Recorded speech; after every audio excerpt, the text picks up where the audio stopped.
നമസ്കാരം. ഇന്നുവരെയുള്ള സജീവമായ വാർത്തകൾ വിശദമായി വിശകലനം ചെയ്യുന്ന ലൈവ് ന്യൂസിലേക്ക് എല്ലാ പ്രിയപ്പെട്ട പ്രേക്ഷകർക്കും സ്വാഗതം. നോക്കാം വിശദമായ റിപ്പോർട്ടുകൾ.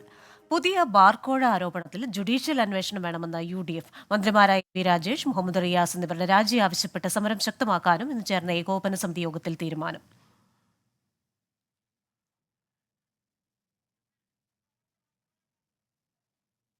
ഇപ്പോൾ UDF കൺവീനർ MM ഹസൻ മാധ്യമങ്ങളെ കാണുന്നു. തത്സമയ ദൃശ്യങ്ങൾ. KM മാണിക്കെതിരെ ബാർക്കോഴ ആരോപണം കൊണ്ടുവന്നപ്പോൾ അന്ന് ഇന്നത്തെ മുഖ്യമന്ത്രിയായിരുന്നു അന്ന് പാർട്ടിയുടെ സെക്രട്ടറി. അദ്ദേഹം പറഞ്ഞ വാക്കുകളെല്ലാം നിങ്ങളെല്ലാവരുടെയും കയ്യിലുണ്ട്, ചാനലുകളുടെ കയ്യിലുണ്ട്, പത്രങ്ങളുടെ കയ്യിലുണ്ട്. അതൊക്കെ ഒന്ന് ഒരു പൊടി തട്ടി ഒന്ന് റിമൈൻഡ് ചെയ്ത് നോക്കിയാൽ അറിയാം. 1 കോടി രൂപ KM മാണിക്ക് കൊടുത്തു എന്നാണ് അന്ന്. അതും ഇതുപോലെ വാസ്തവത്തിൽ പ്രതിപക്ഷ നേതാവ് പറഞ്ഞത് ശരിയാ, കാലം വന്ന് കണക്ക് ചോദിക്കും പോലെ തോന്നുന്നു എന്ന് പറഞ്ഞു. കാരണം അസോസിയേഷനകത്തുള്ള തർക്കം കൊണ്ടാണ് അതിനെതിരായ ആരോപണവുമായിട്ട് അസോസിയേഷനിലെ ഒരു നേതാവും രംഗത്ത് വരുന്നത്. 1 കോടി രൂപ KM മാണിക്ക് കോഴ കൊടുത്തു എന്നുള്ളതിന്റെ പേരിൽ മാർക്സിസ്റ്റ് പാർട്ടി അന്നത്തെ പ്രതിപക്ഷം നടത്തിയ പ്രക്ഷോഭങ്ങളും അവർ പറഞ്ഞ അഭിപ്രായങ്ങളും ഇന്ന് ഇതിന് ബാധകമാണ്. അതിന്റെ 10 ഇരട്ടി. അതാണ് ഇവരുടെ കണക്കനുസരിച്ച് 20 - 25 കോടി രൂപ പിരിക്കാനാണ് ഓരോ ബാറും ഉടമയും 2.5 ലക്ഷം രൂപ നൽകണം എന്ന് ഈ സന്ദേശം കൊടുത്തിട്ടുള്ളത്. എന്തിന്റെ പേരിലായാലും ഇപ്പൊ അതിന്റെ ന്യായീകരണങ്ങളൊക്കെ വരുന്നു. ആ ന്യായീകരണങ്ങളൊക്കെ വാസ്തവത്തിൽ അന്വേഷിച്ച് ഇതിന്റെ വസ്തുത പുറത്തു കൊണ്ടുവരേണ്ടതാണ്. അതുകൊണ്ട് ഈ പിണറായി സർക്കാർ അധികാരത്തിൽ വന്നതിന് ശേഷം ഈ കഴിഞ്ഞ 6-7 വർഷക്കാലത്തിനിടയ്ക്ക്, പ്രത്യേകിച്ച് കഴിഞ്ഞ 2-3 കൊല്ലമായി 130 ബാറുകൾക്ക് പുതുതായി ലൈസൻസ് കൊടുത്തിട്ടുണ്ട്. KM മാണിയുടെ കാലത്ത് പറഞ്ഞിരുന്ന 5 നക്ഷത്ര ഹോട്ടലുകളിൽ ബാറുകൾ അനുവദിക്കാനാണ് 5 കോടി രൂപ അഴിമതി നടത്തിയതെന്നാണ് അന്നത്തെ പ്രതിപക്ഷം ആരോപിച്ചത്. ഇതിപ്പോ എക്സൈസ് നയത്തിൽ മാറ്റം വരുത്താൻ ഓരോ ബാർ ഉടമയും 2.5 ലക്ഷം രൂപ നൽകണം എന്ന അസോസിയേഷന്റെ ഉത്തരവാദിത്വപ്പെട്ട ഒരു നേതാവിന്റെ സന്ദേശമാണ് പുറത്തു വന്നിരിക്കുന്നത്. അതുകൊണ്ട് ഇതേക്കുറിച്ച് ഒരു ജുഡീഷ്യൽ അന്വേഷണം ഞങ്ങൾ ആവശ്യപ്പെടുകയാണ്. യഥാർത്ഥത്തിൽ ഇപ്പോൾ ഇതെല്ലാം കൂടി നോക്കുമ്പോൾ പ്രതിപക്ഷ നേതാവ് പറഞ്ഞ പോലെ തന്നെ സംഭവാമി യുഗേ യുഗേ എന്നാണ് എനിക്കും തോന്നുന്നത്. കാരണം UDF ഗവൺമെന്റിനെതിരായി KM മാണിക്ക് ബജറ്റ് പോലും അവതരിപ്പിക്കാൻ സമ്മതിച്ചില്ല. അദ്ദേഹത്തെ വധിക്കാനുള്ള ശ്രമമാണ് നിയമസഭയിൽ നടന്നത്. അതെല്ലാം 1 കോടി അഴിമതി നടത്തിയെന്നതിന്റെ പേരിലാണെങ്കിൽ ഈ 20 കോടി അഴിമതിക്ക് കളമൊരുക്കിയ ഈ ആരോപണത്തെക്കുറിച്ച് ഞങ്ങൾ മന്ത്രിമാരെ വധിക്കാനോ അവരെ ദ്രോഹിക്കാനോ അല്ല. പക്ഷെ ഇത് KPCC പ്രസിഡന്റ് ആവശ്യപ്പെട്ടത് ഒന്നുകൂടി അനുബന്ധമായി UDF യോഗം അതൊന്നുകൂടി അനുബന്ധമായി ചേർക്കുകയാണ്. എക്സൈസ് മന്ത്രിയും ടൂറിസം മന്ത്രിയും രാജിവെച്ച് ഒരു ജുഡീഷ്യൽ അന്വേഷണം നടത്തണം എന്നുള്ളതാണ് ഞങ്ങളുടെ ആവശ്യം.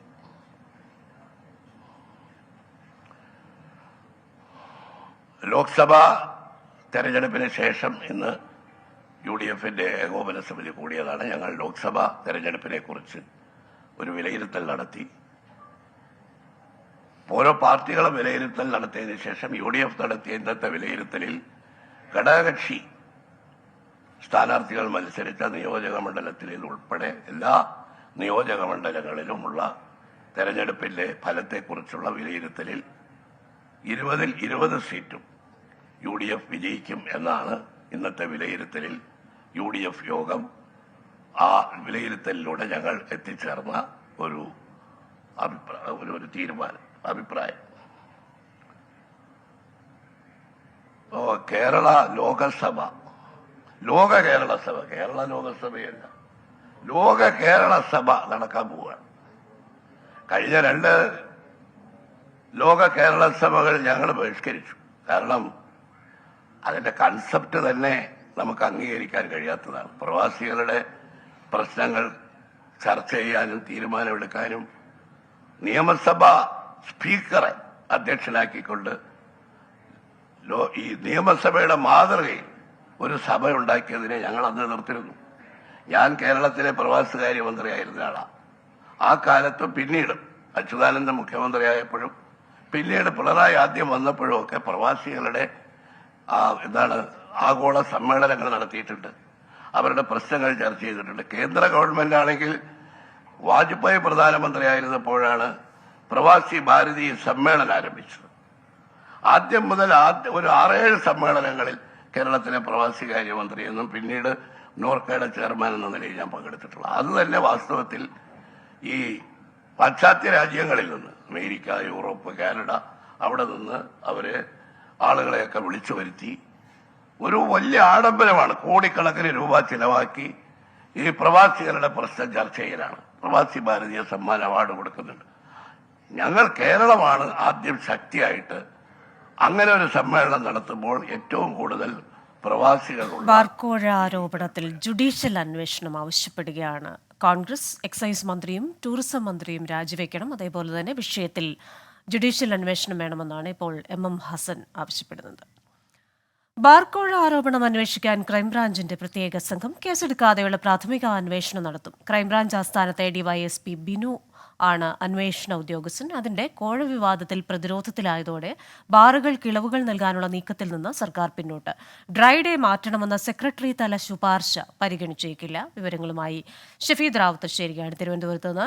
ഷഫീദ്, ഈ വിഷയത്തിൽ ഒരു ക്രൈംബ്രാഞ്ച് അന്വേഷണം, എന്നാൽ ഇപ്പോൾ കോൺഗ്രസ് നടത്തിയ വാർത്താ സമ്മേളനത്തിൽ ഇത്തരത്തിലൊരു ക്രൈംബ്രാഞ്ച് അന്വേഷണം കൊണ്ടൊന്നും അവർ തൃപ്തരാവില്ല, ജുഡീഷ്യൽ അന്വേഷണം തന്നെ വേണം എന്നാണ് പറയുന്നത്. എന്തായാലും ഈ പ്രഖ്യാപിച്ച ക്രൈംബ്രാഞ്ച് അന്വേഷണം ഏത് രീതിയിലായിരിക്കും നടക്കുക? നിലവിൽ ഇപ്പോൾ ഈ സംഭവത്തിന്റെ അടിസ്ഥാനത്തിൽ മന്ത്രിയായിട്ടുള്ള എം ബി രാജേഷാണ് ഇതുമായി ബന്ധപ്പെട്ട പരാതി സംസ്ഥാന പോലീസ് മേധാവിക്ക് നൽകിയിട്ടുള്ളത്. ഈ പരാതി ഇന്നലെ സംസ്ഥാന പോലീസ് മേധാവി ക്രൈംബ്രാഞ്ച് ADGPക്ക് കൈമാറി. ക്രൈംബ്രാഞ്ച് ADGP ആണ് ഇപ്പോൾ പ്രത്യേക അന്വേഷണ സംഘത്തിന് നിർദ്ദേശം നൽകിയിട്ടുള്ളത്. അതായത് കേസെടുത്തിട്ടുള്ള അന്വേഷണമായിരിക്കില്ല ഉണ്ടാവുക, പകരം ഒരു പ്രാഥമിക പരിശോധന നടത്തും. അതിൽ ഏറ്റവും പ്രധാനപ്പെട്ട കാര്യം federation of Kerala hotel association സംസ്ഥാന വൈസ് പ്രസിഡന്റും ഇടുക്കി ജില്ലാ പ്രസിഡന്റുമായിട്ടുള്ള അനിമോൻ, അതേപോലെ തന്നെ അവരുടെ സംഘടനയുടെ പ്രസിഡന്റ് വി സുനിൽകുമാർ എന്നിവരുടെ മൊഴി ആദ്യഘട്ടത്തിൽ രേഖപ്പെടുത്തും. മറ്റ് സംഘടനാ ഭാരവാഹികളുടെയും മൊഴി രേഖപ്പെടുത്തും. ഈ വാട്സപ്പ് ഓഡിയോ അത് ഇടുക്കിയിലെ ബാറുടമകളുടെ വാട്സപ്പ് ഗ്രൂപ്പിലേക്ക് ഇട്ട ശേഷം അത് ഡിലീറ്റ് ചെയ്തിരുന്നു. അതിന്റെ ആധികാരികത അടക്കമുള്ള കാര്യങ്ങൾ പോലീസ് പരിശോധിക്കും. ഇത് എവിടെ നിന്നാണ് റെക്കോർഡ് ചെയ്തത്, ഏത് സാഹചര്യത്തിലാണ്, അങ്ങനെ മുഴുവൻ കാര്യങ്ങളും ക്രൈംബ്രാഞ്ചിന്റെ പ്രാഥമിക അന്വേഷണത്തിൽ പരിശോധിക്കും. ശേഷം മാത്രമായിരിക്കും കേസെടുത്ത അന്വേഷണത്തിലേക്ക് കടക്കുക. ഇതിനോടകം തന്നെ ഇക്കാര്യത്തിൽ രാഷ്ട്രീയ ഗൂഢാലോചന അടക്കമുള്ള കാര്യങ്ങൾ സർക്കാർ സംശയിക്കുന്നുണ്ട്. പ്രത്യേകിച്ച് ഡ്രൈഡേ ഒഴിവാക്കൽ, അതേപോലെ തന്നെ സമയക്രമം കൂട്ടൽ, ഇതടക്കമുള്ള കാര്യങ്ങൾ പരിഗണിച്ചുകൊണ്ട് അല്ലെങ്കിൽ ആവശ്യങ്ങളിൽ ചർച്ച നടത്തിക്കൊണ്ട് സംസ്ഥാന സർക്കാർ മദ്യനയം പ്രഖ്യാപിക്കാനിരിക്കെ ഉണ്ടായ ഈ വിവാദത്തെ സംസ്ഥാന സർക്കാർ ഗൂഢാലോചനയായിട്ടാണ് കാണുക. ഏതായാലും ക്രൈംബ്രാഞ്ചിന്റെ പ്രാഥമിക അന്വേഷണത്തിൽ അക്കാര്യത്തിൽ കൂടുതൽ കാര്യങ്ങൾ വ്യക്തമാകുമെന്നുള്ളതാണ് സർക്കാർ ഇപ്പോൾ വിലയിരുത്തുന്ന കാര്യം. ക്രിസ്tina. ഷിഫിദ്, അതുപോലെ തന്നെ ഈ ഒരു വിവാദമായ പശ്ചാത്തലത്തിൽ പുതിയ മദ്യനയത്തിൽ ഡ്രൈ ഡേ ഒഴിവാക്കൽ ഉൾപ്പെടെയുള്ള കാര്യത്തിൽ നിന്ന് പിന്നോക്കം പോകാനുള്ള ഒരു നീക്കത്തിലേക്കാണ് സർക്കാർ കടക്കുന്നതെന്നാണോ മനസ്സിലാക്കാനാവുന്നത്? ഇനിയിപ്പോൾ അക്കാര്യത്തിൽ പ്രധാനപ്പെട്ട നീക്കങ്ങളിലേക്കൊന്നും സർക്കാർ കടക്കില്ല. കാരണം അത് മുന്നണിയെ ബാധിക്കും. മാത്രമല്ല സർക്കാരിന്റെ പ്രതിച്ഛായ അടക്കം ബാധിക്കാനുള്ള സാധ്യത LDF വിലയിരുത്തുന്നുണ്ട്. ഏറ്റവും പ്രധാനപ്പെട്ട കാര്യം എല്ലാ മാസവും 1-ാം തീയതിയുള്ള ഡ്രൈ ഡേ ഭീമമായ നഷ്ടം വരുത്തുന്നു എന്നായിരുന്നു സെക്രട്ടറി തല സമിതിയുടെ കണ്ടെത്തൽ. കൂടാതെ ബാറുകളുടെ പ്രവർത്തന സമയത്തിലും ചില ഇളവുകൾ വേണമെന്ന് ഉദ്യോഗസ്ഥതല ശുപാർശകൾ ഉണ്ടായിരുന്നു. അടുത്ത മാസം 10-11 ദിവസങ്ങളിലൊക്കെ മന്ത്രി എം ബി രാജേഷ് ബാറുടമകളുമായിട്ടടക്കം ചർച്ചയ്ക്ക് ഇരിക്കുകയാണ്, അല്ലെങ്കിൽ ചർച്ച നടത്താനിരിക്കുകയാണ്. ഈ സാഹചര്യത്തിൽ ഇനിയിപ്പോൾ ഏതെങ്കിലും തരത്തിൽ ഇതിലേക്ക് കടന്നു കഴിഞ്ഞാൽ, ഡ്രൈ ഡേ ഒഴിവാക്കലടക്കമുള്ള കാര്യങ്ങളിലേക്ക് കടന്നു കഴിഞ്ഞാൽ അത് സ്വാഭാവികമായും സർക്കാരിനെ, പുതിയ വിവാദങ്ങളുടെ പശ്ചാത്തലത്തിൽ സർക്കാരിന്റെ നയമടക്കമുള്ള കാര്യങ്ങൾ ചോദ്യം ചെയ്യപ്പെടും. ഈ സാഹചര്യം ഉണ്ടാകാൻ എന്തായാലും CPM-ഉം LDF-ഉം ആഗ്രഹിക്കുന്നില്ല. അതുകൊണ്ട് തന്നെ ഈ മദ്യനയത്തിൽ അങ്ങനെയുള്ള മാറ്റങ്ങൾ ഉണ്ടാകാനുള്ള സാധ്യത കുറവാണ്. ക്രിസ്tina. ശരി, തിരുവനന്തപുരത്ത് നിന്ന് വിശദാംശങ്ങൾ നൽകുകയായിരുന്നു ഷഫീദ് റാവുത്തർ. ആവേശം, പ്രേമലു, മഞ്ഞുമൽ ബോയ്സ് സിനിമകൾ ക്രൈസ്തവ വിശ്വാസങ്ങൾക്കെതിരാണെന്ന് കൊച്ചി രൂപതാധ്യക്ഷൻ ജോസഫ് കരിയിൽ. സിനിമയിൽ മദ്യപാനം പ്രോത്സാഹിപ്പിക്കുന്നുവെന്ന് വിമർശനം. ഇല്യൂമിനാറ്റി പാട്ട് ക്രൈസ്തവ വിശ്വാസത്തിനെതിരാണെന്ന് ബിഷപ്പ് ജോസഫ് കരിയിൽ കുറ്റപ്പെടുത്തി. ഈ മാസം 20-ന് വിദ്യാർത്ഥികളുമായി നടന്ന സംവാദ പരിപാടിയിലായിരുന്നു പ്രതികരണം. ഇല്യൂമിനാറ്റി എന്താണെന്ന് നിങ്ങൾക്കറിയുമോ? എന്താണ്? നമ്മുടെ മതത്തിനും മറ്റെല്ലാത്തിനുമൊക്കെ എതിരായിട്ട് നിൽക്കുന്ന ഒരു സംഘടനയാണ്. എല്ലാ പരമ്പരാഗത മൂല്യങ്ങളെയും ചവിട്ടിമരിക്കുന്ന ഒരു സംഘടനയാണ്. പ്രേമലു എടുക്കുക, അവിടെയും അടിയും കുടിയൊക്കെ തന്നെയാണ്. നിങ്ങൾ നല്ല പോലെ ശ്രദ്ധിച്ചത് നോക്കിയാൽ മനസ്സിലാകും. മഞ്ഞുമൽ ബ്രദേഴ്സിൻ്റെ കാര്യം, അതെങ്ങനെ അവർ വീട്ടിൽ നിന്ന് ഇറങ്ങിയ നേരം മുതൽ വഴിനീളെ കുടിയും ഛർദിയും വിശദാംശങ്ങളുമായി കൊച്ചിയിൽ നിന്ന് ചേരുന്നത് വിഷ്ണു സുരേഷാണ്. വിഷ്ണു, ഈ അടുത്തിടെ വന്ന ഹിറ്റ് സിനിമകൾക്ക് എല്ലാം ഒരു വിമർശനമാണല്ലോ ഇപ്പോൾ ബിഷപ്പ് നൽകുന്നത്. അത് സ്വാഭാവികമായും സഭകളിൽ ഇത്തരത്തിലുള്ള ക്ലാസ്സുകളൊക്കെ നടക്കുമ്പോൾ ഈ രീതിയിലുള്ള ചില ഉദാഹരണങ്ങളൊക്കെ കൊടുക്കാറുള്ളതാണ്. ഇത്തവണ എന്താണ് ഈ മറ്റ് പരാമർശങ്ങൾ ഇതിലുണ്ടായത്? ക്രിസ്റ്റീന, ഈ വർഷം മലയാള സിനിമകളിൽ ഏറ്റവും മികച്ച രീതിയിൽ കളക്ഷൻ നേടിക്കൊടുത്ത സിനിമകളാണ്, വലിയ ജനപ്രീതി നേടിയ സിനിമയാണ്. ഈ സിനിമകൾക്കെതിരെയാണ് നിലവിൽ ബിഷപ്പിന്റെ ഭാഗത്തുനിന്ന് വലിയ വിമർശനം ഉണ്ടായിരിക്കുന്നത്. പ്രധാനമായും പ്രേമലു, അതോടൊപ്പം ആവേശം, മഞ്ഞുമൽ ബോയ്സ്, ഈ 3 സിനിമകളുടെയും പേരെടുത്ത് പരാമർശിച്ചുകൊണ്ടാണ് കുട്ടികൾക്കായുള്ള പ്രത്യേക പരിപാടിയിൽ അദ്ദേഹം, ഈ സഭ സംഘടിപ്പിച്ച പരിപാടിയാണ്, പരിപാടിയിൽ വിമർശനം ഉന്നയിച്ചത്. ആവേശം സിനിമയിലെ ഇലുമിനാറ്റി എന്ന് തുടങ്ങുന്ന ഗാനം അത് ക്രിസ്തീയ വിശ്വാസങ്ങൾക്ക് എതിരാണ് എന്നാണ് നിലവിൽ ഈ ബിഷപ്പ് കുട്ടികളോട് പറയുന്നത്. ഒപ്പം തന്നെ പ്രേമലു പോലുള്ള സിനിമകളിലും മദ്യപാനം വലിയ രീതിയിൽ പ്രോത്സാഹിപ്പിക്കുന്നു. മഞ്ഞുമൽ ബോയ്സ് പോലുള്ള സിനിമകളിലും അത്തരം സംഭവങ്ങൾ തന്നെയാണ് തുടർക്കഥയാവുന്നത്. മറ്റു സന്ദേശങ്ങളൊന്നും ഈ സിനിമകളിൽ ഇല്ല എന്നാണ് നിലവിൽ ബിഷപ്പ് ഈ കുട്ടികളോട് പറയുന്നത്. എന്നാലും വലിയ ഒരു വിവാദ പ്രസ്താവന എന്നൊക്കെ രീതിയിൽ അഭിസംബോധന ചെയ്യാൻ അദ്ദേഹം എറണാകുളത്തിന് പുറമെ തൃശ്ശൂരും സമാനമായ രീതിയിലുള്ള പ്രസ്താവന നടത്തിയിട്ടുണ്ട്. ക്രിസ്റ്റീന. ശരി, കൊച്ചിയിൽ നിന്ന് വിശദാംശങ്ങൾ നൽകിയത് വിഷ്ണു സുരേഷാണ്. എയർ ഇന്ത്യ എക്സ്പ്രസ് ജീവനക്കാരുടെ സമരത്തിനിടെ കുടുംബാംഗങ്ങളെ കാണാനാകാതെ മരിച്ച തിരുവനന്തപുരം സ്വദേശിയുടെ ബന്ധുക്കളുടെ പരാതിയിൽ ഇടപെട്ട് വിമാന കമ്പനി അധികൃതർ മരിച്ച പ്രവാസി നമ്പി രാജേഷിന്റെ കുടുംബത്തിന്റെ ആവശ്യങ്ങൾ പരിശോധിക്കുകയാണെന്ന് എയർ ഇന്ത്യ എക്സ്പ്രസ് അറിയിച്ചു. നഷ്ടപരിഹാരം വേണമെന്ന ആവശ്യം പരിഗണനയിലുണ്ട്. ഇതിനായി കൂടുതൽ സമയം അനുവദിക്കണമെന്നും നമ്പി രാജേഷിന്റെ കുടുംബത്തിന് അയച്ച ഇമെയിൽ സന്ദേശത്തിൽ വ്യക്തമാക്കുന്നു. വിവരങ്ങളുമായി തിരുവനന്തപുരത്ത് നിന്ന് ചേരുന്ന MG പ്രതീഷാണ്. പ്രതീഷ്, ദുഃഖാർത്തരായ കുടുംബങ്ങൾക്ക് ഒരു ഇമെയിൽ സന്ദേശം ലഭിക്കുന്നു. ഇവയിൽ പല കാര്യങ്ങളും, കുടുംബത്തിന്റെ ആവശ്യങ്ങളൊക്കെ പരിഗണനയിൽ എടുക്കാം എന്ന വാഗ്ദാനം മാത്രമേ ഉള്ളൂ. കുടുംബം ഇതിൽ സംതൃപ്തരാണോ? ഇത് ഏത് രീതിയിലായിരിക്കും ഇനി കമ്പനി മുന്നോട്ടെടുക്കുക എന്ന് അവർ പ്രതീക്ഷിക്കുന്നത്? ക്രിസ്റ്റീന, ഒമാനിൽ മരിച്ച നമ്പി രാജേഷിന്റെ കുടുംബത്തിനാണ് ഇപ്പോൾ എയർ ഇന്ത്യ എക്സ്പ്രസിൽ നിന്ന് സന്ദേശം ലഭിച്ചിരിക്കുന്നത്. നേരത്തെ ഈ നഷ്ടപരിഹാരം ആവശ്യപ്പെട്ട കുടുംബം എയർ ഇന്ത്യ എക്സ്പ്രസിന് ഇമെയിൽ അയച്ചിരുന്നു. ഇതിന് മറുപടിയായാണ് ഇപ്പോൾ ഒരു ഇമെയിൽ സന്ദേശം കുടുംബത്തിന് ലഭിച്ചിരിക്കുന്നത്. തങ്ങളുടെ ആവശ്യം പരിശോധിച്ച് വരികയാണ് എന്നതാണ് ഇമെയിൽ സന്ദേശത്തിൽ പറയുന്നത്. തങ്ങൾക്ക് ഇത് വിശദമായി പരിശോധിക്കാനും മറ്റ് തുടർ നടപടികൾക്കും കുറച്ചുകൂടി സമയം വേണമെന്നും ഈ കുടുംബത്തിന് അയച്ച മറുപടിയിൽ എയർ ഇന്ത്യ എക്സ്പ്രസ് അറിയിക്കുന്നുണ്ട്. ഈ നഷ്ടപരിഹാരം ലഭിക്കുമെന്ന ഒരു പ്രതീക്ഷയിൽ തന്നെയാണ് കുടുംബമുള്ളത്. ഇതേ ആവശ്യം ഉന്നയിച്ച് നേരത്തെ സർക്കാരിനും കുടുംബം കത്ത് നൽകിയിരുന്നു. വളരെ ദുഃഖകരമായ ദാരുണമായ സംഭവമായിരുന്നു നമ്പി രാജേഷിന്റെ മരണവുമായി ബന്ധപ്പെട്ട ഉണ്ടായിരുന്നത്. എയർ ഇന്ത്യ എക്സ്പ്രസ് ജീവനക്കാരുടെ സമരമാണ് ഈ മരിച്ച രാജേഷിനെ കാണാൻ ഭാര്യയ്ക്കും കുഞ്ഞിനും കഴിയാതെ പോയത്. അതിൽ വലിയ തരത്തിലൊരു ഖേദപ്രകടനം നടത്തിയിരുന്നുവെങ്കിൽ കൂടിയും കൃത്യമായൊരു നഷ്ടപരിഹാരം കുടുംബം ആവശ്യപ്പെട്ടിരുന്നു. അത് ഇനി നൽകുമോ എന്നതാണ് ഏറ്റവും പ്രധാനപ്പെട്ട കാര്യം. സർക്കാരിൻ്റെയും ഒരു പിന്തുണ ഈ കുടുംബത്തിനുണ്ട്. സർക്കാരിൽ നിന്ന് നഷ്ടപരിഹാരം ലഭിക്കുമോ എന്ന കാര്യത്തിൽ ഇതുവരെയും മറുപടി ഉണ്ടായിട്ടില്ല. എന്തായാലും ഈ സാഹചര്യത്തിലാണ് ഇപ്പോൾ എയർ ഇന്ത്യ എക്സ്പ്രസിൽ നിന്ന് ഒരു കുടുംബത്തിന് ഒരു മറുപടി സന്ദേശം ലഭിച്ചിരിക്കുന്നത്. ക്രിസ്റ്റീന. ശരി, തിരുവനന്തപുരത്ത് നിന്ന് വിശദാംശങ്ങൾ നൽകുകയായിരുന്നു MG പ്രദേശ്. സംസ്ഥാനത്ത് മഴയുടെ തീവ്രത കുറയുന്നു. 7 ജില്ലകളിൽ യെല്ലോ അലേർട്ടാണ്. മധ്യ കേരളത്തിലും തെക്കൻ കേരളത്തിലും ഇന്നും നാളെയും മഴയ്ക്ക് സാധ്യതയുണ്ട്. വിവരങ്ങളുമായി തിരുവനന്തപുരത്ത് നിന്ന് അജീഷ് ജയകുമാറാണ് ചേരുന്നത്.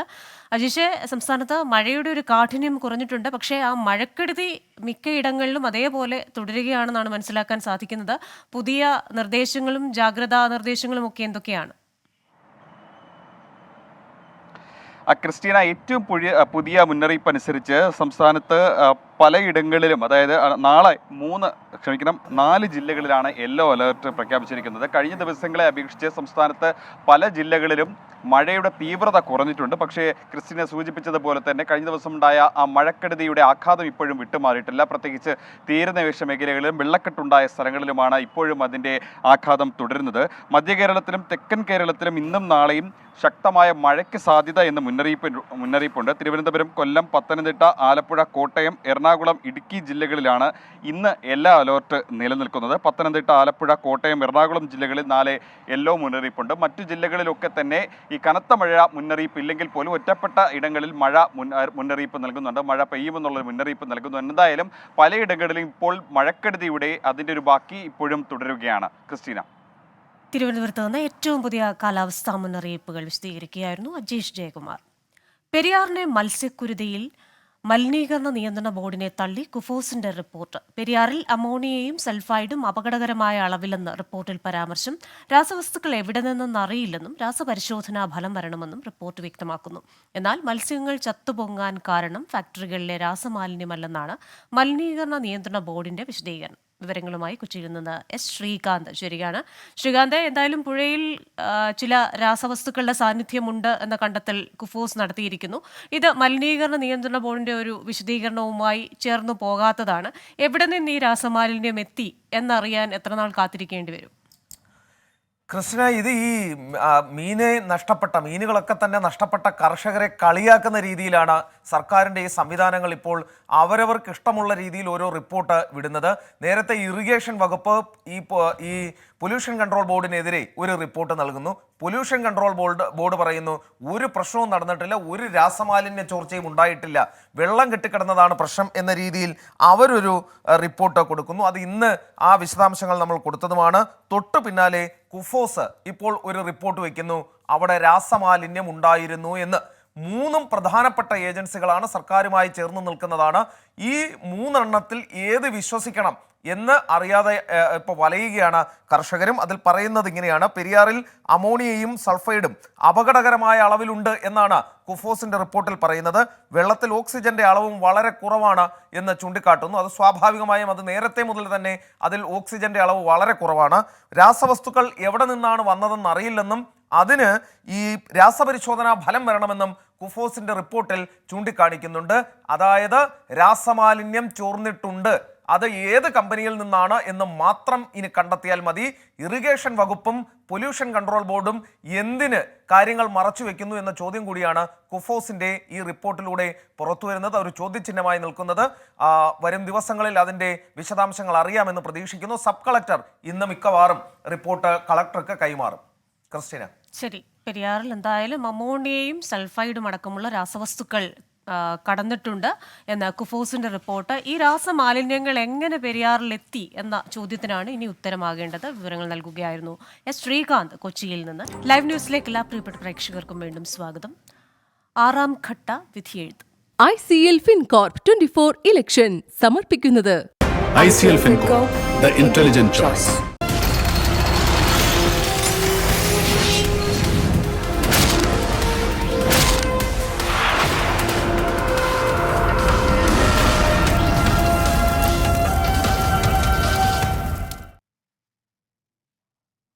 ലോക്സഭാ തെരഞ്ഞെടുപ്പ് 6ാം ഘട്ട വോട്ടെടുപ്പിന്റെ ആദ്യ മണിക്കൂറുകളിൽ ഭേദപ്പെട്ട പോളിംഗ്. 1 മണിവരെ 40% ആളുകൾ വോട്ട് രേഖപ്പെടുത്തിയെന്നാണ് ഔദ്യോഗിക കണക്ക്.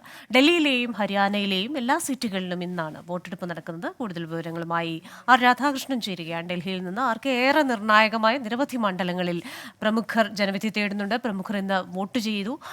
ഇതുവരെയുള്ള ഈ ഒരു വോട്ടർ ടേൺ ഔട്ട് കാണിക്കുന്നത് എന്താണ്? ക്രിസ്ത്യന, ഇതിൽ നമുക്ക് രണ്ട് കാര്യങ്ങൾ പറയാം. ഒന്ന്, രാഷ്ട്രീയമായിട്ടുള്ള കാരണങ്ങൾ കൊണ്ട് ഒരുപക്ഷെ വോട്ടിംഗ് ശതമാനം കുറഞ്ഞു എന്നൊക്കെ വേണമെങ്കിൽ വിലയിരുത്താം. പക്ഷേ അതിലുപരി ഈ ചൂട് വല്ലാതെ ബാധിച്ചിട്ടുണ്ട് ഈ തെരഞ്ഞെടുപ്പുമായി ബന്ധപ്പെട്ടിട്ട് എന്നാണ് നമുക്കറിയാൻ സാധിക്കുന്നത്. കാരണം സ്ത്രീകളടക്കമുള്ള നിരവധി ആളുകൾ ബൂത്തിലേക്ക് എത്തുന്നത് ഇനിയും വൈകുന്നു എന്നുള്ളതാണ് നമുക്ക് ആ കണക്കുകളിൽ നിന്നും മനസ്സിലാക്കാൻ സാധിക്കുന്നത്. ആദ്യ 6 മണിക്കൂറുകളിൽ 39.13% പേരാണ് ബൂത്തുകളിലേക്ക് എത്തിയത്.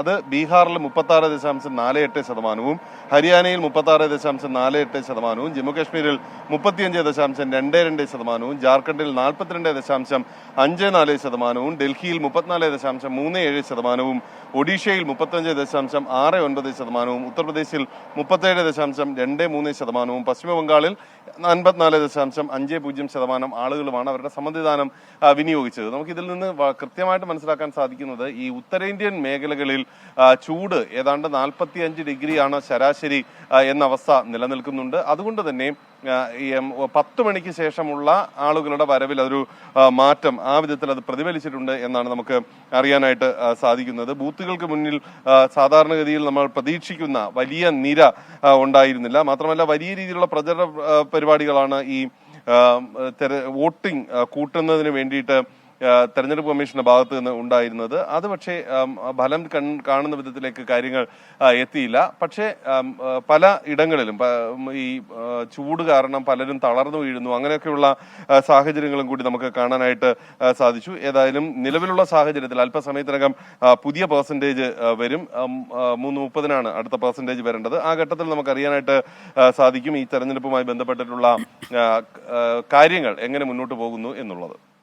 ശരി, രാധാകൃഷ്ണനാണ് ഡൽഹിയിൽ നിന്ന് 6ാം ഘട്ട വോട്ടെടുപ്പുമായി ബന്ധപ്പെട്ട വിശദാംശങ്ങൾ നൽകുന്നത്. നിഖിൽ പ്രമേഷ് ഒരു വാർത്ത റിപ്പോർട്ട് ചെയ്യുന്നു. ഗൂളിക്കടവിൽ ഓട്ടോറിക്ഷയ്ക്ക് മേൽ മരം വീണ ഒരാൾക്ക് ഗുരുതര പരിക്ക്. ഒമ്മല സ്വദേശി ഫൈസൽ എന്ന 25-കാരനാണ് അപകടത്തിൽ ഗുരുതരമായി പരിക്കേറ്റത്. ജോലിസ്ഥലത്തേക്ക് പോകുന്നതിനിടെ ഫൈസൽ ഓടിച്ച ഓട്ടോറിക്ഷയ്ക്ക് മേൽ മരം വീഴുകയായിരുന്നു. പലയിടത്തും മഴ കുറഞ്ഞെങ്കിലും മഴക്കെടുതി ഇപ്പോഴും തുടരുകയാണ്. മരം കടപുഴകി വീണാണ് ഈ അപകടമുണ്ടായത്. കൊച്ചിക്ക് പിന്നാലെ കണ്ണൂരിലും അവയവ കച്ചവടമെന്ന സൂചന. ഇടനിലക്കാരനും ഭർത്താവും ചേർന്ന് അവയവദാനത്തിന് നിർബന്ധിച്ചെന്ന് നെടുമ്പൊയിൽ സ്വദേശിയായ യുവതി 24-നോട് വെളിപ്പെടുത്തി. 9 ലക്ഷം രൂപയാണ് വൃക്കദാനം ചെയ്യാനായി വാഗ്ദാനം ചെയ്തത്. പിന്മാറിയതോടെ ഇടനിലക്കാർ ഭീഷണിപ്പെടുത്തുന്നുവെന്നും യുവതി 24-നോട് പറഞ്ഞു. ഇതിപ്പോൾ കിഡ്നീൻ്റെ ഒരു പ്രശ്നമായത് 1.5 വർഷമായി. 1.5 വർഷം എന്ന് പറഞ്ഞു കഴിഞ്ഞാൽ പിന്നെ ആ 1.5 വർഷത്തിനുള്ളിലാണ് ഈ കിഡ്നീൻ്റെ ഒരു പ്രശ്നം വന്നത്. അപ്പോൾ ഈ ബെന്നി എന്ന് പറഞ്ഞ ഒരാളുണ്ടായിരുന്നു. അപ്പോൾ അതൊരു കിഡ്നീൻ്റെ ഏജൻ്റാണ്. ആ ഏജൻ്റാണ് എൻ്റെ ഹസ്ബൻഡിനോട് വിളിച്ചിട്ട് പറയുന്നത്, മാനസിൻ്റെ കിഡ്നി എടുക്കാം, പിന്നെ 9 ലക്ഷം രൂപ തരാം. 9 ലക്ഷം രൂപ വാഗ്ദാനം ചെയ്തു. തരാമെന്നാണ് പറഞ്ഞിരിക്കുന്നത്. അപ്പോൾ എനിക്ക് അതിൽ താല്പര്യമില്ലായിരുന്നു. അപ്പോൾ ടെസ്റ്റും കാര്യങ്ങളൊക്കെ നടത്തുന്ന സമയത്ത് എൻ്റെ കെട്ടിൻ്റെ ഭീഷണിയായിരുന്നു. ആ ഭീഷണി ഞാൻ അയാൾ പറഞ്ഞതെല്ലാം അനുസരിച്ച് കേട്ടു. ഈ ടെസ്റ്റും കാര്യം നടക്കുന്ന സമയത്ത് തന്നെ എനിക്ക് പോലീസുകാരോടോ നാട്ടുകാരോടോ ഒന്നും പറയാൻ പറ്റുന്നൊരവസ്ഥയായിപ്പോയി. എൻ്റെ ഭർത്താവ് അതുപോലത്തെ ഒരു ഭീഷണിയിലായിരുന്നു. എന്നെ പുറത്ത് പറഞ്ഞ് എന്നെ കൊന്നുകളയുന്നായിരുന്നു ഒരു ഭീഷണി. അപ്പം അയാളെ പേടിച്ചിട്ട് ഞാൻ ആരോടും പറയാണ്ടിരുന്നു. വിവരങ്ങളുമായി കണ്ണൂരിൽ നിന്ന് സജോ ദേവസ്യാണ് ചേരുന്നത്. സജോ, വളരെ ദയനീയമായ ഒരു അവസ്ഥയാണ്. കാരണം ദാരിദ്ര്യം ചൂഷണം ചെയ്യാൻ ഏതൊക്കെ വഴിയിലൂടെ മനുഷ്യർ സഞ്ചരിക്കുന്നു എന്ന് കാണിക്കുന്ന ഒരു കാര്യമാണ്. ഇതിൽ ഭർത്താവും ഇടനിലക്കാരനും ചേർന്ന് അവരെ ഭീഷണിപ്പെടുത്തിയെന്നാണല്ലോ പരാതിക്കാരി പറയുന്നത്. ഏറ്റവും പുതിയ വിവരം എന്താണ്?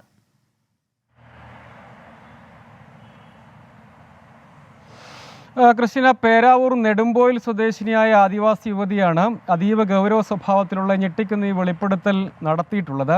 അവർ പറയുന്നത് നേരത്തെ ഭർത്താവും സമാനമായ രീതിയിൽ അവയവദാനം നടത്തിയിരുന്നു. 6 ലക്ഷം രൂപ ലഭിച്ചു. അവിടെ പെരുന്തോടി സ്വദേശിയായ ഒരു ഏജന്റ്, ഈ രംഗത്ത് പ്രവർത്തിക്കുന്ന ഒരു ഏജന്റ് ഉണ്ട്, ബെന്നി എന്നാണ് പേര്. അയാൾ ഇപ്പോൾ വയനാട് കാട്ടിക്കുളത്താണ് താമസിക്കുന്നത്. ഈ ഏജന്റ് വീണ്ടും സമീപിച്ചു. ഭർത്താവിനെയാണ് ആദ്യം സമീപിക്കുന്നത്. പിന്നീട് 9 ലക്ഷം രൂപ വാഗ്ദാനം ചെയ്തു. അതിൻ്റെ ഭാഗമായി നിർബന്ധിച്ച് എറണാകുളത്ത് എത്തിച്ചു. ആലുവ കേന്ദ്രീകരിച്ചാണ് ഇതുമായി ബന്ധപ്പെട്ട കാര്യങ്ങൾ, അതായത് ഇതിൻ്റെ രേഖകൾ, പേപ്പറുകളൊക്കെ തയ്യാറാക്കണമായിരുന്നു. അതെല്ലാം സംഘടിപ്പിച്ചത്, അതായത് ഇതിൽ ഫിറ്റ്നസ് സർട്ടിഫിക്കറ്റ് മുതൽ അങ്ങോട്ടേക്കുള്ള എല്ലാ രേഖകളും തയ്യാറാക്കിയത് അങ്ങോട്ടേക്ക് ആധാർ കാർഡും തിരിച്ചറിയൽ രേഖകൾ മാത്രം ഏജന്റിന് കൊടുത്തതേ ഉള്ളൂ. ബാക്കി രേഖകളെല്ലാം അവർ തയ്യാറാക്കി. പിന്നീട് ടെസ്റ്റ് നടത്തി സർജറിക്കുള്ള തീയതി അടക്കം നിശ്ചയിച്ചു. പക്ഷേ ഇക്കാര്യത്തിൽ പിന്നീട് താൻ പിന്മാറുകയാണ് ചെയ്തത്.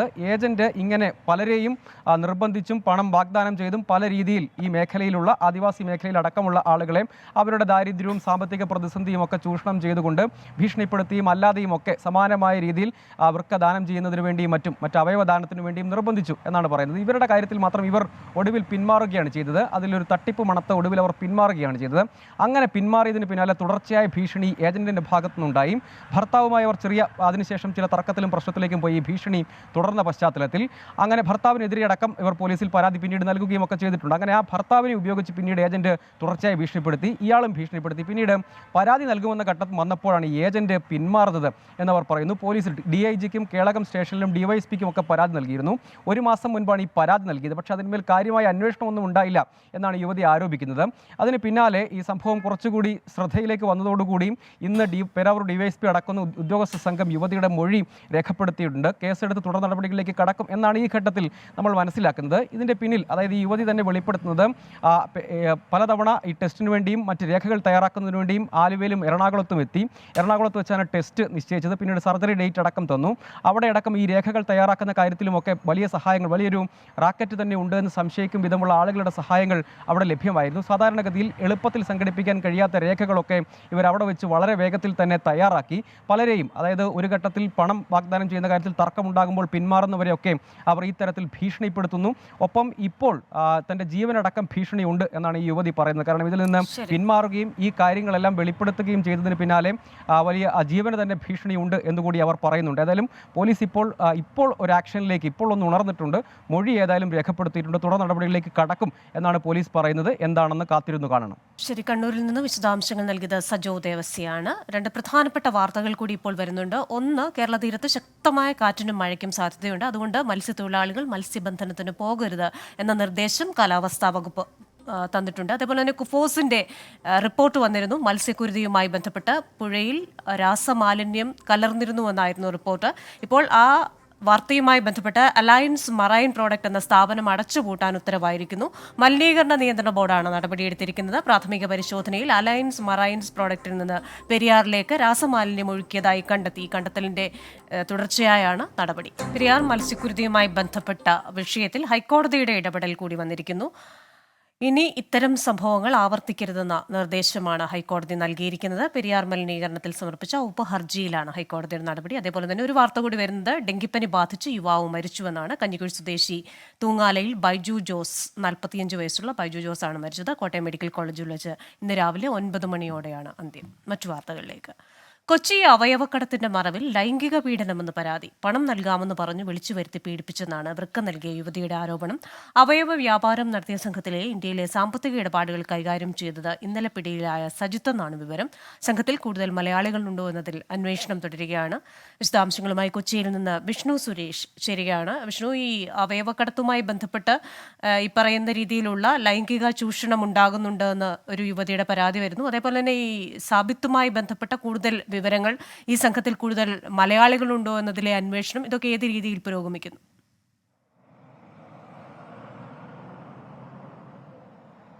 ക്രിസ്റ്റിന, യുവതി നൽകിയ പരാതിയിൽ നിലവിൽ പനങ്ങാട് പോലീസ് അന്വേഷണം ആരംഭിച്ചിട്ടുണ്ട്. അതിന് നെടുമ്പാശ്ശേരി അവയവക്കടത്തുമായി പ്രാഥമികമായി ബന്ധമില്ല എന്നൊരു നിഗമനത്തിലാണ് റൂറൽ പോലീസ് ഉള്ളത്. എസ് പി ഉൾപ്പെടെ അത്തരത്തിലൊരു പ്രതികരണമാണ് നടത്തിയത്. നെടുമ്പാശ്ശേരി അവയവക്കടത്തുമായി വീണ്ടും നിർണായക വിവരങ്ങൾ പുറത്തു വന്നിട്ടുണ്ട്. ഇന്നലെ പിടിയിലായ സജിത്ത് ഇന്ത്യയിലെ ഈ അവയവക്കടത്ത് സംഘത്തിന്റെ സാമ്പത്തിക ഇടപാടുകൾ നടത്തുന്നവരിൽ പ്രധാനിയാണ് എന്ന നിഗമനത്തിലാണ് പോലീസ് എത്തിയിരിക്കുന്നത്. സാബിത്തുമായും അതോടൊപ്പം മധുവുമായും, ഇവർ രണ്ടുപേരുമാണ് അവയവക്കടത്ത് സംഘത്തിലെ പ്രധാനികൾ. ഇവർക്ക് വേണ്ടി സാമ്പത്തിക ഇടപാടുകൾ നടത്തിയിരുന്നത് സജിത്താണ് എന്നൊരു നിഗമനം പോലീസിലെത്തി. ഇയാളുടെ ബാങ്ക് രേഖകൾ ഉൾപ്പെടെ പോലീസ് പിടിച്ചെടുക്കുകയും ചെയ്തിട്ടുണ്ട്. നിലവിൽ ഇയാളെ റിമാൻഡ് ചെയ്യുന്നതിന് വേണ്ടി അങ്കമാലി കോടതിയിൽ എത്തിച്ചിരിക്കുകയാണ്. അല്പസമയത്തിനകം തന്നെ കേസ് പരിഗണിക്കുമെന്നാണ് മനസ്സിലാക്കുന്നത്. വീണ്ടും കസ്റ്റഡിയിൽ വാങ്ങി ചോദ്യം ചെയ്യാൻ തീരുമാനം. കൂടുതൽ അറസ്റ്റ് ഈ കേസുമായി ബന്ധപ്പെട്ട് ഉണ്ടാകും എന്നാണ് എസ് പിയുടെ ഭാഗത്തുനിന്ന് ഉണ്ടായ പ്രതികരണം. ഒപ്പം ബംഗളൂരുവും ഹൈദരാബാദും കേന്ദ്രീകരിച്ചുള്ള അന്വേഷണം വേണമെങ്കിൽ നടത്തും. ഈ സ്ഥാപിത്തിന്റെ മൊഴിയുടെ അടിസ്ഥാനത്തിലാണ് നിലവിൽ അന്വേഷണം മുന്നോട്ട് പോകുന്നതും എസ് പി വ്യക്തമാക്കിയിട്ടുണ്ട്. പരാതിക്കാരെ കണ്ടെത്താനുള്ള ഒരു ശ്രമവും നടക്കുകയാണ്. ഷമീറിലേക്ക് എത്താനുള്ള ശ്രമം നടക്കുന്നുണ്ട്. ഒപ്പം ഈ ഇറാനിലുള്ള മധു ഈ കേസിലെ ഒരു പ്രധാനപ്പെട്ട കണ്ണിയാണ്. അയാളെ തിരിച്ച് നാട്ടിലെത്തിക്കാനുള്ള ഒരു ശ്രമം പുരോഗമിക്കുന്നുണ്ട്. കേന്ദ്ര ഏജൻസികളുടെ ഇടപെടലുമായി ബന്ധപ്പെട്ട് നിലവിൽ ഒരു അപ്ഡേഷനും നൽകാനില്ല എന്നാണ് പോലീസിന്റെ ഭാഗത്തുനിന്ന് ലഭിക്കുന്ന വിവരം. ക്രിസ്റ്റീന. ശരി, കൊച്ചിയിൽ നിന്ന് വിശദാംശങ്ങൾ നൽകുകയായിരുന്നു വിഷ്ണു സുരേഷ്. പെരിയാറിലെ മത്സ്യക്കുരുതിയിൽ അലയൻസ് മറൈൻ പ്രോഡക്ട്സ് എന്ന സ്ഥാപനം അടച്ചുപൂട്ടാൻ ഉത്തരവ്. മലിനീകരണ നിയന്ത്രണ ബോർഡിന്റേതാണ് നടപടി. പ്രാഥമിക പരിശോധനയിൽ അലയൻസ് മറൈൻസ് പ്രോഡക്റ്റിൽ നിന്ന് പെരിയാറിലേക്ക് രാസമാലിന്യം ഒഴുക്കിയതായി കണ്ടെത്തി. വിശദാംശങ്ങളുമായി കൊച്ചിയിൽ നിന്ന് അശ്വിൻ പാലാഴി ശരിയാണ്. അശ്വിൻ, ഈ കുഫോസിന്റെ റിപ്പോർട്ടിൽ ഇത്തരത്തിൽ സൾഫൈഡും അമോണിയയും അടക്കമുള്ള രാസമാലിന്യം പുഴയിൽ ഉണ്ട് എന്ന് പറഞ്ഞു. മുൻപ് മലിനീകരണ നിയന്ത്രണ ബോർഡ് പറഞ്ഞിരുന്ന ഇത്തരത്തിലുള്ള രാസമാലിന്യം ഒന്നും ഇല്ല എന്നായിരുന്നല്ലോ. ഇപ്പോഴൊരു നടപടിയും വരുന്നു. എന്താണ് സംഭവിച്ചത്? ക്രിസ്റ്റീന, ഈ മത്സ്യക്കുരുതിയിൽ ആദ്യ നടപടിയാണ്. കേസ് റിപ്പോർട്ട് ചെയ്തതിന് പിന്നാലെ ഉണ്ടാവുന്ന ആദ്യ നടപടിയാണ് ഇപ്പോൾ മലിനീകരണ നിയന്ത്രണ ബോർഡിൽ നിന്ന് ഉണ്ടായിരിക്കുന്നത്. അത് ഇടയാർ വ്യവസായ മേഖലയിലെ അലയൻസ് മറൈൻ പ്രൊഡക്ട്സ് എന്ന സ്ഥാപനത്തിനെതിരെയാണ്. സ്ഥാപനം അടച്ചുപൂട്ടാനാണ് PCB ഇപ്പോൾ ഉത്തരവ് കൊടുത്തിരിക്കുന്നത്. അതായത് ഈ സ്ഥാപനത്തിൽ നിന്നും നടപടിക്രമങ്ങൾക്ക് വിരുദ്ധമായി അനധികൃതമായി പെരിയാറിലേക്ക് മാലിന്യം ഒഴുക്കിവിട്ടതായാണ് കണ്ടെത്തൽ. അതിൽ നിന്നാണ് ഈ മീനുകൾ ചത്തുപൊങ്ങാൻ കാരണമായ ഒരു പോയിന്റ് ഉള്ളത് എന്നുള്ളതാണ് PCBയുടെ കണ്ടെത്തൽ. അത് പക്ഷേ PCBയുടെ അന്വേഷണ റിപ്പോർട്ടിൽ രാസമാലിന്യം കണ്ടെത്തിയിട്ടില്ല എന്നുള്ളതായിരുന്നു പ്രാഥമിക റിപ്പോർട്ട്. അതിന് പിന്നാലെ പക്ഷേ ഒരു നടപടി കൂടി ഉണ്ടാകുന്നു. അത് എന്തുകൊണ്ടാണ് അങ്ങനെ ഒരു നടപടി എന്നും റിപ്പോർട്ടിൽ എന്തുകൊണ്ടാണ് രാസമാലിന്യം ഇല്ല എന്നുള്ളൊരു വിശദീകരണം നൽകിയത് എന്നുള്ള കാര്യത്തിൽ PCB വ്യക്തമായ ഒരു മറുപടി നൽകുന്നില്ല. എന്തായാലും ഈ അലയൻസ് ഫയർ പ്രൊഡക്ട്സ് അടച്ചുപൂട്ടാൻ ഉത്തരവ് അല്പസമയം മുമ്പാണ് പൊല്യൂഷൻ കൺട്രോൾ ബോർഡ് നൽകിയിരിക്കുന്നത്. ഇതുമായി ബന്ധപ്പെട്ട് കൂടുതൽ ഫാക്ടറികൾക്കെതിരെ നടപടി ഉണ്ടാകുമെന്ന് കൂടി PCB പറയുന്നുണ്ട്. ഈ സ്ഥലമാറ്റം ഉത്തരവ് നടത്തി നേരത്തെ എൻവയോൺമെന്റ് എഞ്ചിനീയറെ സ്ഥലം മാറ്റി പുതിയ ആള് ചുമതല ഏറ്റെടുത്തതിന് ശേഷം കൂടിയാണ് ഈ നടപടി ഉണ്ടായിരിക്കുന്നത് എന്നുള്ളതും ശ്രദ്ധേയമാണ്. എന്തായാലും ആദ്യഘട്ടത്തിൽ PCBക്ക് വീഴ്ച സംഭവിച്ചു എന്നുള്ളത് കൂടി തെളിയിക്കുന്നതാണ് ഇപ്പോൾ ഈ റിപ്പോർട്ടിന് വിരുദ്ധമായ അല്ലെങ്കിൽ റിപ്പോർട്ടിലെ കാര്യങ്ങൾക്ക് വിരുദ്ധമായൊരു നടപടി കൂടി എടുത്തിരിക്കുന്നത്. എന്തായാലും കൂടുതൽ ഫാക്ടറികൾ പരിശോധനാ പരിധിയിലാണ്. വരും മണിക്കൂറുകൾ അല്ലെങ്കിൽ വരും ദിവസങ്ങളിൽ കൂടുതൽ ഫാക്ടറികൾക്ക് എതിരെ ഇടയാർ വ്യവസായ മേഖലയിൽ കൂടുതൽ ഫാക്ടറികൾക്കെതിരെ സമാനമായ നടപടി എടുക്കുമെന്നുള്ളത് കൂടി PCB അറിയിച്ചിട്ടുണ്ട്. ക്രിസ്റ്റീന. ശരി, മലിനീകരണ നിയന്ത്രണ ബോർഡിന്റെ റിപ്പോർട്ടിൽ പെരിയാറിൽ രാസമാലിന്യമൊന്നുമില്ല. പക്ഷേ ഇവിടെ അലയൻസ് മറൈൻ പ്രോഡക്ട്സ് എന്ന് പറയുന്ന കമ്പനിക്കെതിരായി നടപടിയെടുത്തിരിക്കുന്നു. കമ്പനി അടച്ചുപൂട്ടിയിരിക്കുകയാണ്. PCB വിവരങ്ങൾ നൽകുകയായിരുന്നു കൊച്ചിയിൽ നിന്ന് അശ്വിൻ പാലാഴി. തൃശൂരിൽ രോഗിയുമായി പോയിരുന്ന ആംബുലൻസ് അപകടത്തിൽപ്പെട്ടു. ദേശീയപാതയ്ക്ക് നടുവിലെ കോൺക്രീറ്റ് കാനയിലേക്ക് ആംബുലൻസ് ഇടിച്ചിറങ്ങി. ദേശീയപാതയിൽ കൊരട്ടി ചിറങ്ങര സിഗ്നലിന് സമീപമായിരുന്നു അപകടം. ആർക്കും പരിക്കില്ല. വിശദാംശങ്ങളുമായി തൃശൂരിൽ നിന്ന് സൂരജ് സജ്ജിയാണ് ചേരുന്നത്. സൂരജ്, ഏത് രീതിയിലാണ് ഈ അപകടമുണ്ടായത്? മറ്റു വിശദാംശങ്ങൾ. ക്രിസ്റ്റിന, ഈ മാളയിൽ നിന്ന് അങ്കമാലി അപ്പോളോ ആശുപത്രിയിലേക്ക് രോഗിയുമായി പോയ ആംബുലൻസ് ആണ് ഈ അപകടത്തിൽപ്പെട്ടത്. ഈ റോഡിന്റെ അശാസ്ത്രീയ നിർമ്മാണമാണ് ഈ അപകടത്തിലേക്ക് വഴിതെളിച്ചതെന്നുള്ളതാണ് പറയുന്നത്. റോഡിന് നടുവിലൂടെ ഡിവൈഡറും അതുപോലെ ഈ ഓവുചാലും കടന്നു പോകുന്നുണ്ട്. ഈ വാഹനം ഈ വളവിൽ വച്ച് ഈ ഡിവൈഡറിലേക്ക് ഇടിച്ചു കയറുകയായിരുന്നു. മീറ്റർ കണക്കിന് ദൂരം ഈ വാഹനം മുന്നോട്ട് പോയി എന്നുള്ളതാണ് പറയുന്നത്. പിന്നീട് ഈ ഓവുചാലിലേക്ക് ചരിഞ്ഞ് ഈ വാഹനം മറിയുകയായിരുന്നു. നേരത്തെയും ഈ മേഖലയിൽ നിരവധി വാഹനങ്ങൾ അപകടത്തിൽപ്പെട്ടിട്ടുണ്ട്. റോഡിലെ അശാസ്ത്രീയമായ നിർമ്മാണമാണ് ഈ അപകടത്തിലേക്ക് വഴിതെളിക്കുന്നതെന്നാണ് പറയുന്നത്. എന്തായാലും ഈ വാഹനത്തിൽ ഉണ്ടായിരുന്നവർക്ക് ആർക്കും തന്നെ പരിക്കില്ല എന്ന ആശ്വാസകരമായ വാർത്തയാണ് ലഭിക്കുന്നത്. പിന്നീട് ആംബുലൻസ് എത്തിച്ച് രോഗിയെ പിന്നീട് ഈ ആശുപത്രിയിലേക്ക് എത്തിക്കുകയും ചെയ്തിട്ടുണ്ട്. ക്രിസ്റ്റീന. ശരി, സുരജ് സജ്ജിയാണ് തൃശ്ശൂരിൽ നിന്ന് വിശദാംശങ്ങൾ നൽകിയത്. വാർത്തകൾ തുടരുന്നു. 6ാം ഘട്ട വോട്ടെടുപ്പുമായി ബന്ധപ്പെട്ട ഏറ്റവും പുതിയ പോളിംഗ് വിശദാംശങ്ങൾ വന്നിട്ടുണ്ട്. 3 മണി വരെയുള്ള പോളിംഗ് നോക്കുമ്പോൾ 49.20% വോട്ട് ചെയ്തിരിക്കുന്നത്. ബീഹാറിൽ 45.21, ഹരിയാനയിൽ 46.26%, ജമ്മുകാശ്മീരിൽ 44.41%, ജാർഖണ്ഡിൽ 54.34%, പശ്ചിമ ബംഗാളിൽ 70.19%. ഏറ്റവും കൂടുതൽ പോളിംഗ് നടന്നിരിക്കുന്ന പശ്ചിമ ബംഗാളിലാണ്. അതേപോലെ തന്നെ ഒരു അക്രമ സംഭവം കൂടി അവിടെ നിന്ന് റിപ്പോർട്ട് ചെയ്യുന്നുണ്ട്. ബംഗാളിലെ BJP സ്ഥാനാർത്ഥിക്ക് നേരെ കല്ലേറുണ്ടായിരിക്കുന്നു. ജാർഗ്രാമിൽ BJP സ്ഥാനാർത്ഥി പ്രണവ് ടുഡുവിന് നേരെയാണ് കല്ലേറുണ്ടായത്. ആക്രമണത്തിന് പിന്നിൽ TMC ആണെന്നാണ് BJP ആരോപിക്കുന്നത്. മറ്റൊരു വാർത്തയിലേക്ക്. പാലക്കാട് ഗൂളിക്കടവിൽ ഓട്ടോറിക്ഷയ്ക്ക് മേൽ മരം വീണ ഒരാൾക്ക് ഗുരുതര പരിക്ക്. ഓമല സ്വദേശി ഫൈസലിനാണ് പരിക്കേറ്റത്. ജോലിസ്ഥലത്തേക്ക് പോകുന്നതിനിടെ ഫൈസൽ ഓടിച്ച ഓട്ടോറിക്ഷയ്ക്ക് മേൽ മരം വീഴുകയായിരുന്നു. നിഖിൽ പ്രമേശാണ് ചേരുന്നത് പാലക്കാട് നിന്ന്. നിഖില്, വിശദാംശങ്ങൾ. കൃഷ്ണ, അല്പസമയം മുൻപ് ഏതാണ്ട് 3:10 ഈ അപകടം നടക്കുന്നത്. അട്ടപ്പാടി ഗൂളിക്കടവിലാണ്. ഓട്ടോറിക്ഷയ്ക്ക് മേൽ ഒരു വൻമരം വീണ് ഓട്ടോറിക്ഷ ഡ്രൈവർക്ക് പരിക്കേൽക്കുന്ന സാഹചര്യം ഉണ്ടായത്. ഒമ്മല സ്വദേശി ഫൈസലിനാണ് അപകടത്തിൽ ഗുരുതരമായി പരിക്കേറ്റത്. ഫൈസൽ ജോലി സ്ഥലത്തേക്ക് പോകുന്നതിനിടെ ഓടിച്ച ഓട്ടോറിക്ഷയ്ക്ക് മേൽ ഈ മരം വീഴുകയായിരുന്നു. ഗുരുതരമായി പരിക്കേറ്റ ഫൈസലിനെ ഇപ്പോൾ കോട്ടത്തറ ട്രൈബൽ സ്പെഷ്യാലിറ്റി ആശുപത്രിയിലാണ് പ്രവേശിപ്പിച്ചിരിക്കുന്നത്. നന്നായി പരിക്കുണ്ട് ഫൈസലിനെ എന്നുള്ളതാണ് ആശുപത്രിയിൽ നിന്ന് ലഭ്യമാകുന്ന വിവരം. ഇന്ന് അട്ടപ്പാടിയിൽ കാര്യമായ മഴ ഉണ്ടായിരുന്നില്ല, എന്നാൽ നല്ല കാറ്റുണ്ടായിരുന്നത് തുടർന്നാണ് ഈ മരം കടപുഴകി വീഴുന്ന സാഹചര്യം ഉണ്ടായത്. ഫൈസൽ കടന്നു പോകുന്നതിനിടെ ഈ ഓട്ടോറിക്ഷയ്ക്ക് മുകളിലേക്ക് മരം വീഴുകയും തുടർന്ന് അതിനുള്ളിൽ ഉണ്ടായിരുന്ന ഫൈസലിന് ഗുരുതരമായി പരിക്കേൽക്കുകയുമായിരുന്നു. അദ്ദേഹത്തിന്റെ ആരോഗ്യനില വളരെ ഗുരുതരമാണ് എന്നാണ് ആശുപത്രിയിൽ നിന്ന് ലഭ്യമാകുന്ന വിവരങ്ങൾ. കൃഷ്ണ. പാലക്കാട് നിന്ന് നിഖിൽ പ്രമേശാണ് വിശദാംശങ്ങൾ നൽകിയത്. കാഞ്ഞങ്ങാട് പടന്നക്കാട് 10 വയസ്സുകാരിയെ തട്ടിക്കൊണ്ടുപോയി പീഡിപ്പിച്ച പ്രതി PS സലീമിനെതിരെ നാട്ടുകാരുടെ പ്രതിഷേധം. പ്രതിയെ തെളിവെടുപ്പിനെത്തിച്ചപ്പോഴാണ് ജനരോഷമുണ്ടായത്. പ്രതി കുടക് സ്വദേശി AP സലീമിനെതിരെ 2 മോഷണ കേസുകൾ കൂടി രജിസ്റ്റർ ചെയ്തു. പീഡനക്കേസുമായി ബന്ധപ്പെട്ട ചോദ്യം ചെയ്യലിലാണ് പ്രതി മുൻപ് നടത്തിയ മോഷണങ്ങളെക്കുറിച്ച് വിവരം ലഭിച്ചത്. വിവരങ്ങളുമായി കാസർഗോഡ് നിന്ന് അരുൺ പാറക്കലാണ് ചേരുന്നത്. അരുൺ, ഈ തെളിവെടുപ്പിനിടെ ഉണ്ടാകുന്ന പ്രതിഷേധം, സംഘർഷം, അതേപോലെ തന്നെ ഇയാൾക്ക് ഈ ഒരു പീഡനക്കേസിനുപരിയായി മോഷണ കേസുകളിലും ബന്ധമുണ്ടായിരുന്നു എന്ന വിവരമല്ലേ പുറത്തു വരുന്നത്? ക്രിസ്റ്റീന, പ്രതിക്ക് മുൻപും ക്രിമിനൽ പശ്ചാത്തലമുണ്ട് എന്നുള്ളതാണ് പ്രധാനമായ ഒരു കാര്യം. ഈ പോലീസ് തുടക്കം മുതൽ തന്നെ ഈ പ്രതിയെക്കുറിച്ചുള്ള അന്വേഷണത്തിൽ അതായത് ഈ പ്രതി ചെയ്ത മുൻകാല കുറ്റകൃത്യങ്ങൾ, ആ കുറ്റകൃത്യങ്ങൾ കൃത്യമായി പഠിച്ച് അതെങ്ങനെയാണ് ഈ പ്രതി ചെയ്തത്, സമാനമായ സംഭവം തന്നെയാണ് കാഞ്ഞങ്ങാട് ഉണ്ടായതെന്ന് മനസ്സിലാക്കിക്കൊണ്ടായിരുന്നു അന്വേഷണം മുന്നോട്ട് പോയത്. തുടർന്നാണ് ഈ പ്രതി പോകാനിടയുള്ള സ്ഥലങ്ങളെക്കുറിച്ച് പോലീസ് അന്വേഷണം നടത്തുന്നത്. അങ്ങനെ ആന്ധ്രാപ്രദേശിലേക്കും ഈ മഹാരാഷ്ട്രയിലേക്കും ഗോവയിലേക്കുമൊക്കെ പ്രത്യേക അന്വേഷണ സംഘങ്ങൾ പ്രതിക്ക് വേണ്ടി തെരച്ചിൽ നടത്തുന്ന ഒരു സാഹചര്യമുണ്ടായി. ഒടുവിലാണ് ആന്ധ്രയിലെ അഡോണിയിൽ നിന്ന് ഈ പ്രതിയെ പിടികൂടുന്നത്. ആദ്യം ഈ പ്രതി ഇവിടെ നിന്ന് ഈ കുറ്റകൃത്യം ചെയ്തതിന് ശേഷം തലശ്ശേരിയിലേക്ക് പോകുന്നു. കൂത്തുപറമ്പിലെ ജ്വല്ലറിയിൽ ഈ സ്വർണം വിൽക്കുന്നു. തുടർന്ന് ഈ തലശ്ശേരിയിൽ നിന്ന് മൈസൂർ, ബാംഗ്ലൂർ, അവിടെ നിന്ന് ബാംഗ്ലൂരിൽ നിന്ന് മഹാരാഷ്ട്രയിൽ നിന്ന് ഈ ആന്ധ്രാപ്രദേശ് എന്നിങ്ങനെയാണ് ഈ പ്രതി സഞ്ചരിച്ച ഒരു റൂട്ട് മാപ്പ്.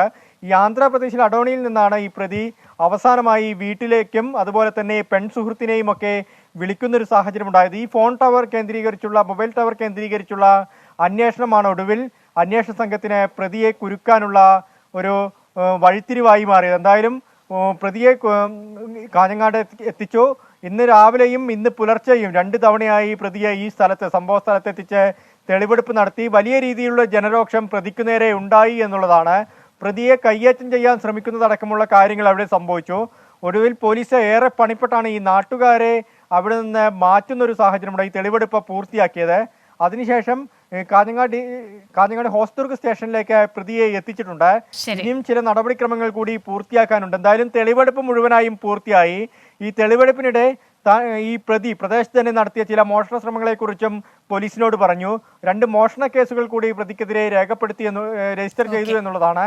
ഇനി കോടതിയിൽ ഹാജരാക്കുന്നതിനുള്ള ചില നടപടിക്രമങ്ങൾ മാത്രമാണ് പൂർത്തിയാകാനുള്ളത്. അല്പസമയത്തിനകം തന്നെ ഈ പ്രതിയെ കോടതിയിൽ ഹാജരാക്കും. ക്രിസ്റ്റീന. ശരി, കാസർഗോഡ് നിന്ന് അരുൺ പാറക്കലാണ് വിശദാംശങ്ങൾ നൽകിയത്. മലേഷ്യ മാസ്റ്റേഴ്സ് ടെന്നീസ് ഫൈനലിൽ PV സിന്ധു കടന്നിരിക്കുകയാണ്. തായ്ലൻഡ് താരത്തെയാണ് തോൽപ്പിച്ചത്. ഫൈനലിൽ ചൈനീസ് താരം വാങ് സിയെ PV സിന്ധു നേരിടും. കഴിഞ്ഞ 2 വർഷമായി കിരീട നേട്ടമൊന്നുമില്ലാതിരുന്ന സിന്ധു ഇത്തവണ ഫൈനലിൽ കടന്നിരിക്കുകയാണ്. ഏറെ പ്രതീക്ഷയിലാണ് ഇന്ത്യക്കാർ. പെരിയാറിലെ മത്സ്യക്കുരുതിയിൽ ഇടപെട്ട ഹൈക്കോടതി ഇത്തരം സംഭവങ്ങൾ ആവർത്തിക്കാതിരിക്കാൻ നടപടി സ്വീകരിക്കണമെന്ന നിർദ്ദേശം. പെരിയാർ മലിനീകരണത്തിൽ സമർപ്പിച്ച ഉപഹർജിയിലാണ് ഹൈക്കോടതിയുടെ ഇടപെടൽ. വിശദാംശങ്ങളുമായി കൊച്ചിയിൽ നിന്ന് ശ്രീകാന്ത് ചേരുകയാണ്. ശ്രീകാന്ത്, അല്പസമയം മുമ്പാണ് ശ്രീകാന്ത് ഈ റിപ്പോർട്ടിൽ വന്ന വൈരുദ്ധ്യങ്ങൾ, കുഫോസിന്റെ ഏറ്റവും പുതിയ റിപ്പോർട്ടിലെ കൂടുതൽ വിശദാംശങ്ങൾ. ഇപ്പോൾ ഈ വിഷയത്തിൽ ഹൈക്കോടതി ഇടപെട്ടിരിക്കുന്നു. ഇത്തരം സംഭവങ്ങൾ ഇനി ആവർത്തിക്കാതിരിക്കാൻ നടപടി സ്വീകരിക്കണമെന്നാണ് ഹൈക്കോടതി നിർദ്ദേശം. ഇത് ആരോടാണ് ഈ നിർദ്ദേശം നൽകിയിരിക്കുന്നത്? മറ്റു വിശദാംശങ്ങൾ. മത്സ്യക്കുരുതിയിൽ ഹൈക്കോടതി ഇടപെടൽ ഉണ്ടായിട്ടുണ്ട്. ഭാവിയിൽ ഇത്തരം സംഭവങ്ങൾ ഉണ്ടാകരുതെന്ന് ഹൈക്കോടതി മലിനീകരണ നിയന്ത്രണ ബോർഡിനാണ് നിർദ്ദേശം നൽകിയിരിക്കുന്നത്. അതിനുവേണ്ട അടിയന്തര നടപടി സ്വീകരിക്കണമെന്നും നിർദ്ദേശം നൽകി.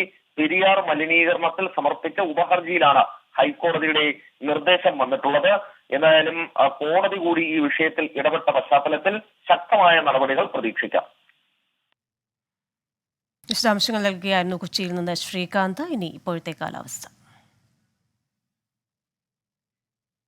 ഇപ്പോഴത്തെ കാലാവസ്ഥ സമർപ്പിക്കുന്നത് Berger paints 100 years of trust.